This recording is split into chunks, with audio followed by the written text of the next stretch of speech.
totalitarian systems always disintegrate unless they can constantly take out their aggression, which inevitably emanates within a totalitarian system, and take it out on external enemies.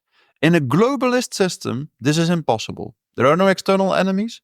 In a global totalitarian system, you will see that the system constantly, or that the system ultimately will destroy itself on one condition. On one condition.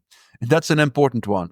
Like, of course, totalitarian systems, that was something that Hannah Arendt also described, always destroy themselves. She didn't describe it in a psychological way as I do, but she just observed it when she was writing her seminal work on totalitarianism. And the totalitarian systems destroy themselves in the end. But crucial thing is, of course, that you have to make sure that they destroy themselves before they destroy you.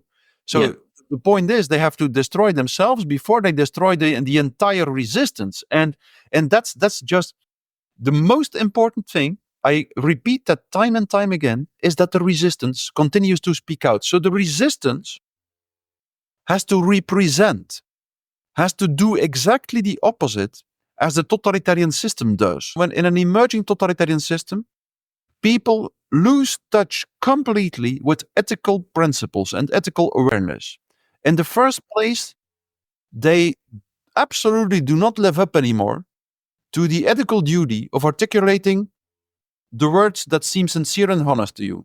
And that's exactly what the people who do not go along with the system have to do. They have to represent the people that are searching for, that are living up to the eternal principles of humanity, ethical principles of humanity, in a world which is dehumanizing at record pace.